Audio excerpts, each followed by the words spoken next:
They laughed and tossed out, "You're just the computer guy." So, I pulled the plug on the $58,000 I'd been covering for them and told them, "All right then, let's see you get by without me." It all went down during my parents' 45th anniversary dinner. The man I'd been bankrolling on my brother's behalf stood, lifted his glass, and said, loud enough for the whole room to hear, "We've all come to an agreement." Apparently, according to him, Jake would keep the memories, and I'd take the $2.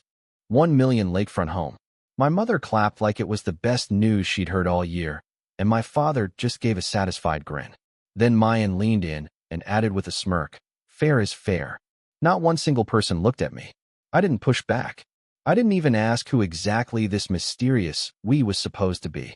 I simply raised my own glass, let the awkward silence linger, and said, "Well, congratulations. I'll just collect what's mine." Then I smiled in that quiet, settled way, like someone who had already made their choice. I hadn't come there to throw punches. I showed up out of routine, a sense of obligation, and maybe, just maybe, a flicker of hope. I booked the venue, covered the $4,800 catering bill, and even paid the band up front because Dad claimed they just couldn't swing it this month. I went so far as to order a custom cake with their wedding date written in gold lettering. And yet, when the speeches rolled out, I wasn't mentioned as a son, a relative, or even as the guy holding the whole thing together behind the scenes. I sat there through all the toasts, the little jokes, and the bursts of laughter, especially when my brother announced he never wanted the lake house anyway. No wife, no kids. What would he even do with it? The room roared. Even Grandpa Sam glanced away. I didn't. I cut into that overpriced filet, took my time chewing, wiped my mouth, and stayed silent, because I could already feel it. The shift in the air, the quiet machinery of their decisions starting to move. It wasn't anger. It didn't even sting. It was just obvious, in that cold, mechanical way. The kind of switch that flips after years of being tolerated but never truly acknowledged. They didn't want me at that table. They wanted what I could bring to it. So I left early, without a word.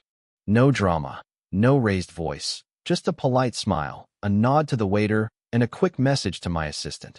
First thing in the morning, put a number on every single thing I've funded in that house. They wouldn't see it coming, because in their eyes I'd always been the reliable one. The problem solver. The walking wallet. The ghost. But that night, the ghost stopped haunting quietly and started keeping receipts. I didn't sleep, but not because I was upset. Those days were long gone. Instead, I stayed awake tracing patterns in my head, not moments. Because the lake house was far from the first time they'd split the world into two neat piles, what I could give and what I was allowed to keep. I thought back to the time I footed the $10,200 bill for my sister's wedding banquet. When I later asked why she hadn't bothered to tell me in advance, she just laughed and said, "Well, you don't have a spouse or kids. Might as well put yourself to good use." I remembered another Christmas, when I drove nearly 6 hours to get there, only to find out my seat at the table had been given to a neighbor. "She's spending the holiday alone," my mother explained casually, before adding, "You'll be fine in the kitchen." The kitchen. And so, without making a scene, I went. My sister later texted me, "Wow, can't handle being left out, huh?" That night, I opened my banking app and froze the mortgage payments I'd been covering. The shared streaming services? Gone. The Prime membership? Canceled. I can still recall the text message I got afterward. At exactly 10:04 p.m., everything shifted. We had a conversation, if you could call it that. "You've always been a disappointment. You ruin every holiday, every gathering. We don't need you anymore." That was their version of closure. So no, it wasn't exactly shocking when the whole lake house situation landed like the final punchline. To them, I'd never really been family. I was just the wallet, the fixer, the emotional support line, and the tech department rolled into one. I'd spent $13,000 on the landscaping that made their anniversary celebration even possible, yet I wasn't invited. When I asked why, my aunt brushed it off with, "Oh, it's just for immediate family. I'm sure you understand." When I finally cut off the payments, my father texted me, "Don't be dramatic." That was always the line, wasn't it? Don't be dramatic. As if years of quiet compliance could suddenly be rebranded as a tantrum the moment I stopped giving. I remember pulling the plug on my sister's wedding, not out of spite, but because she burned through my money like it was owed to her. Like I wasn't even a person in the equation. They always framed it as love, as if I was helping out of shared affection. But what they really meant was that I was useful, that I stayed silent. I was the one who never said no. And I didn't, for years, because I wanted them to notice me. I thought that if I poured in enough money, fixed enough problems, and carried enough weight, maybe they'd finally see me as more than the screw-up. But they never saw a person, only a function. I pay, and they applaud. I give, and they divvy it up amongst themselves. I show up, and they find a way to make me the punchline at every game, every family dinner, every so-called milestone worth celebrating. I was the one bankrolling the show, the facade. The picture-perfect family, complete with a broken son who didn't ask for much, but somehow gave more than anyone else. They never thanked me. They just assumed I'd keep showing up, wiring the money, pretending not to notice. But I noticed. I always noticed. When I got hurt, they looked the other way. I still remember how my mother would tell people, "It's fine, really. He's still got one good arm." As if that somehow made me whole again. Every Thanksgiving, my brother would smirk and call me RoboCop, like I was nothing more than a punchline. My father's contribution? We're not going to tiptoe around just because you had a rough year. One rough year. That's how he summed up the decade I spent piecing my life back together. That's the pattern. They don't see me as important, but they still rely on me. They want the gifts without the giver, the service without the human being, and the access without the acknowledgement. I used to think maybe they just didn't realize how much I gave. But that wasn't it. They knew, every bit of it. They counted on it. That's why the lake house didn't shock me. It was simply the final confirmation of what I'd always suspected. That night, as I stared into the tumbler of whiskey in my hand, I made up my mind. I wasn't going to keep giving away my money, my silence, or my sense of self.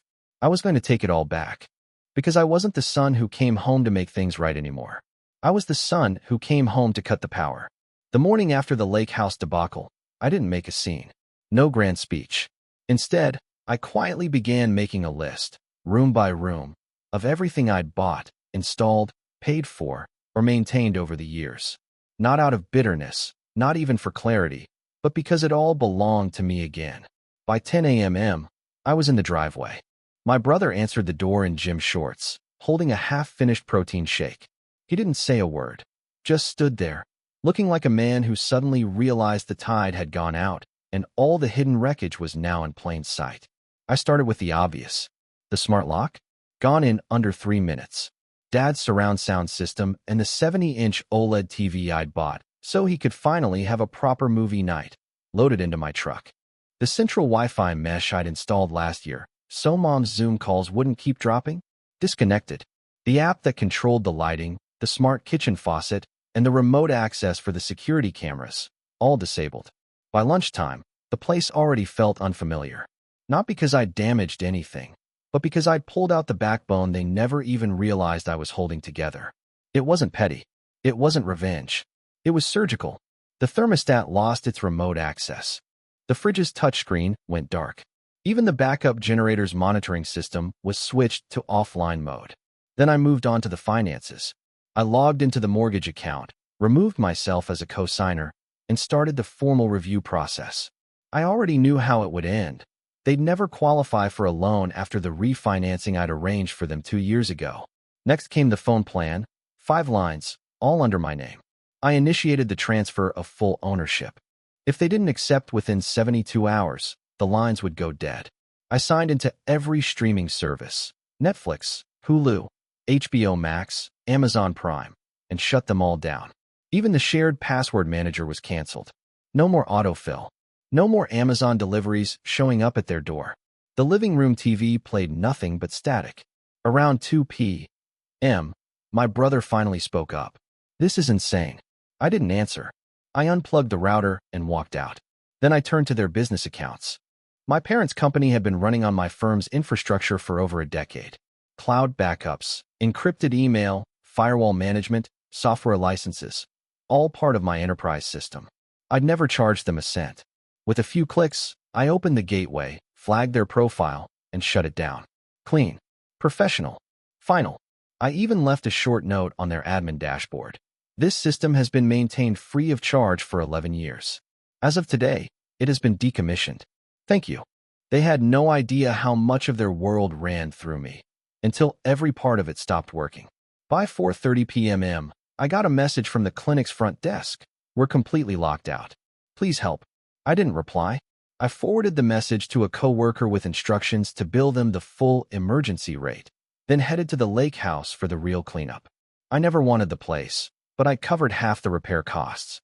The new dock, the water filtration system, the upgraded guest cabin, all paid from my accounts because I was just helping.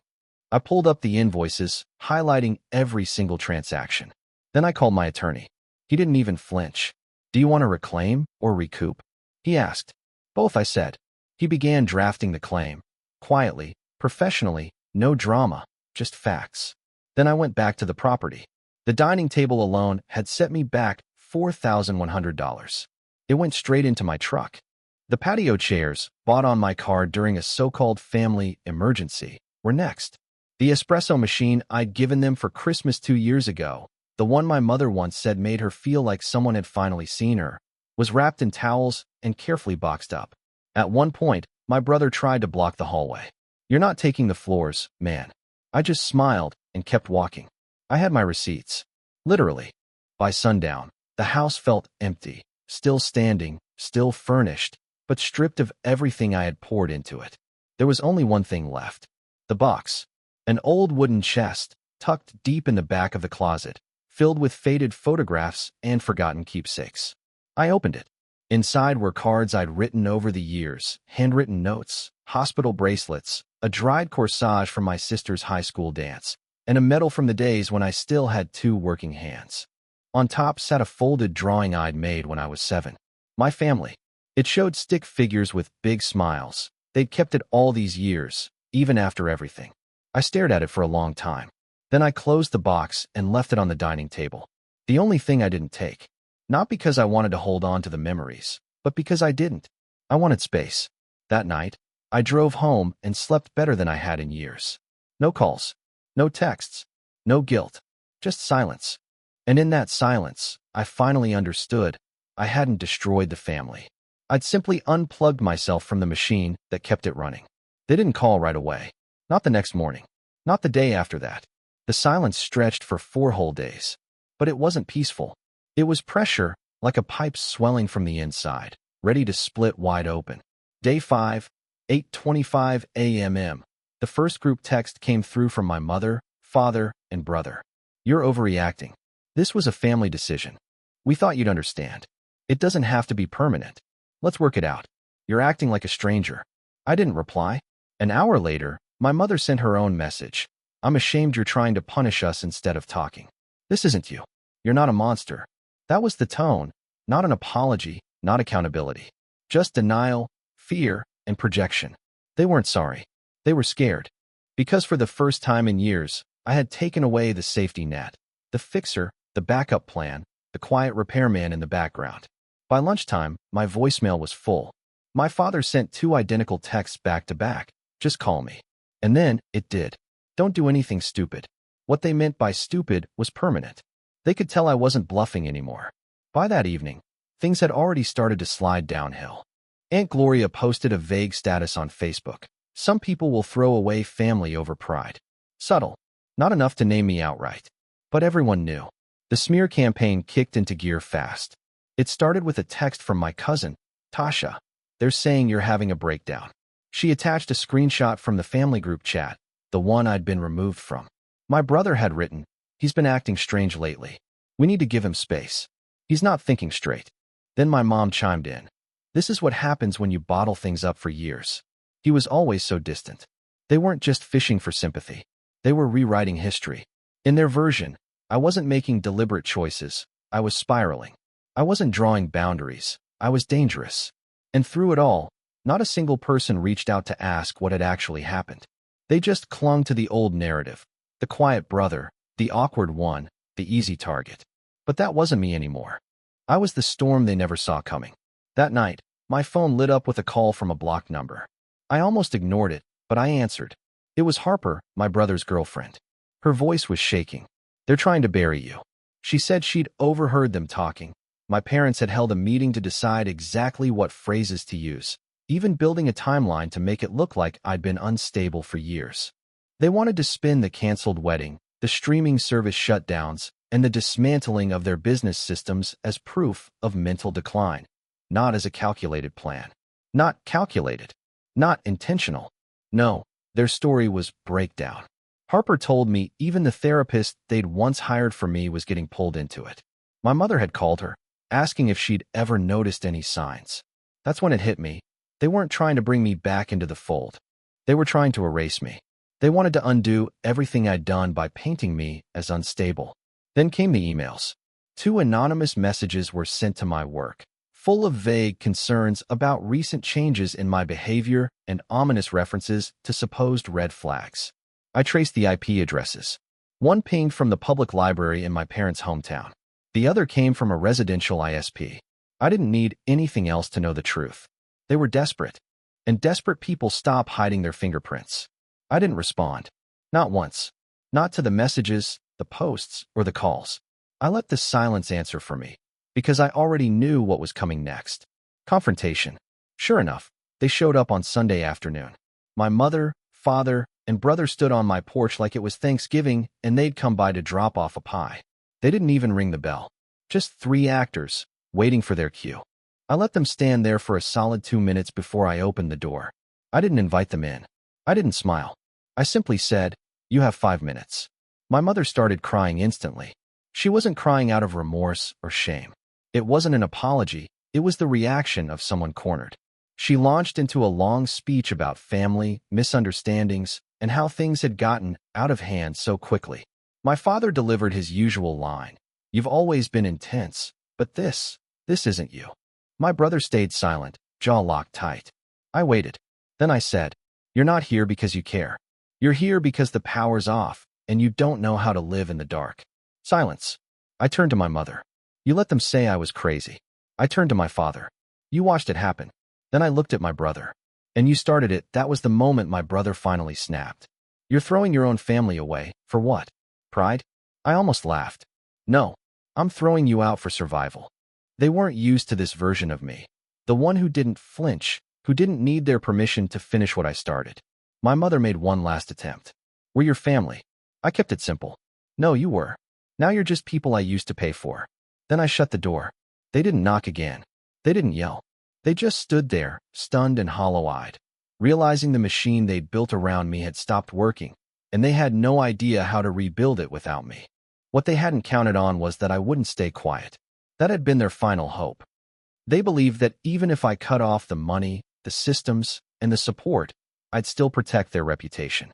They assumed I'd stay in the shadows, that my silence was loyalty. It wasn't. It was restraint. So, I opened the vault. First came the post. A short caption, "For those asking why I've been quiet, here's what the silence was hiding." Attached were screenshots. My mother's message claiming he's always been unstable, my brother calling me a sunk cost, the canceled invoices I had paid, and the defamatory email traced directly back to their network. I didn't add commentary. No hashtags. No dramatic flourishes. No anger, just facts. Within an hour, the post had been shared over 250 times by friends, coworkers, and even relatives I hadn't spoken to in years. Then I uploaded the second file, a clip from my doorbell camera. My mother stood in my driveway. Behind her, my father was hurling bricks, swinging branches, and shouting. The same people who claimed I was spiraling. The same people screaming, "We gave you everything." I blurred my face. Not because I had to, but because I wanted to focus on the truth, not on revenge. Then came the final upload, a PDF titled Receipts. Inside were bank statements showing mortgage payments I'd made for them, subscription fees I'd covered, wedding expenses, and tuition costs. There were email confirmations with my signature authorizing home renovations, travel, and upgrades to their business systems. Even legal documents proving I had cleared their debts. No edits. No spin. No commentary. Just the raw truth. Just reality. Then I shut my laptop. I didn't check the comments. I didn't wait for their reactions, because the truth wasn't for them. It was for the people they had tried to deceive. By that evening, my inbox was overflowing with messages from old friends, co-workers, and even a few cousins. One from my cousin Tasha stood out. "You didn't destroy the family. You revealed it." Even better was a line from my uncle's dental clinic receptionist. "So you were the one keeping it all running?" We had no idea. They always said you were just the IT guy. We're sorry. That one hit differently. Because that had always been the family story. I was the broken one. The helper. The unhappy one who needed a cause. That's how they'd always framed me. But now they saw it clearly. I was the structure. And when I stepped away, the whole thing caved in. No theatrics. No revenge. Just balance. By the next day, my mother had deleted all her social media accounts. My father's email sent an auto-reply. Out of office, indefinitely.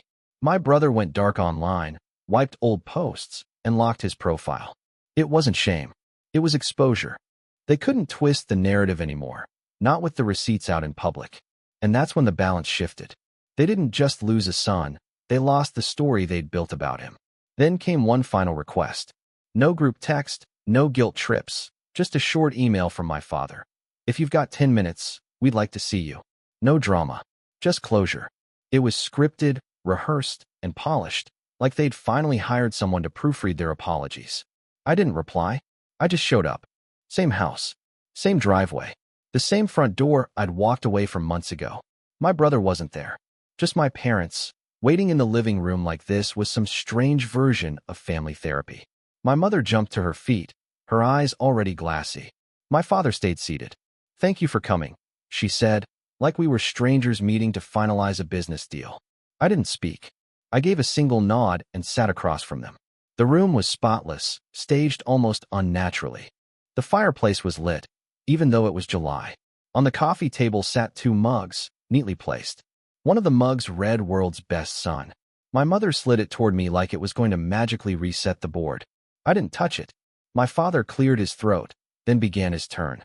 "We've reflected on what happened and what we said, and we want to make it clear, we never meant to make you feel unwanted." He spoke like a man trying not to cross a legal line, as if this was a carefully worded damage control statement, not an admission. Then my mother jumped in. "You've always been so strong, so capable. We didn't realize how much pressure you were under." They hadn't realized. That was the theme of the day. We overlooked you. We used you. Oops. We just didn't notice. I let them talk. I let them go on, sharing their regrets about how things looked. They said they were saddened that the family had fallen apart. They talked about therapy, rebuilding trust, and starting fresh.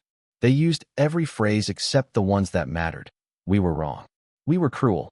We treated you like a service, not a son.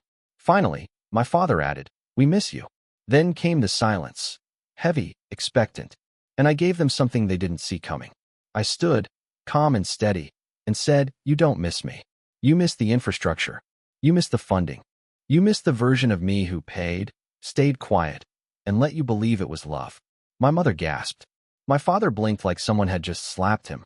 I didn't stop. "You don't miss me. You miss what I gave you. Free labor. Silent compliance. The automatic yes." I turned to my mother. "You let them lie about me. You let them claim I was unstable. And when I stayed quiet, you called it serenity. It wasn't peace. I was the one who survived you." Then I faced my father. "You taught me that loyalty meant obedience. That love was earned through sacrifice. But that wasn't love, it was utility." They tried to interrupt. I kept going. "You can't beg for grace after decades of casual cruelty. You can't pretend this was a misunderstanding. This was a transaction. And in the end, I canceled my subscription to them." My mother began to cry, not quiet, restrained tears, but deep, heaving sobs, like she was auditioning for absolution. I didn't move. She whispered, "But we're still your parents." "You were," I said, "and you've been using that title like a credit card with no limit. Well, it's maxed out, and now you're responsible for the default." My father stood. He looked older than I remembered, smaller, like the air had gone out of him. His voice cracked as he asked, "Is that it? Are you just done?" I looked him straight in the eye. "No, I was done the night you gave away my seat for a stack of hardwood flooring. This," I gestured around the room, "this is just me turning off the lights." They had nothing left to say, and I didn't wait for a goodbye. I walked past the framed family photos that hadn't been updated in years, past the staged fireplace they kept lit for appearances, past the fake mug that read "World's Best Son." I closed the door behind me, not with a slam, just a quiet click. Like the end of a story. That night, my mother sent one last message. "You'll regret this someday. Family is forever." I replied with the one truth they never expected. No. Family is something you earn. And you handed it back broken. Then I blocked her number. And I slept. No guilt. No noise. No weight pressing on my chest. Because I hadn't just said no to them. I had said yes to myself. For the first time in 20 years.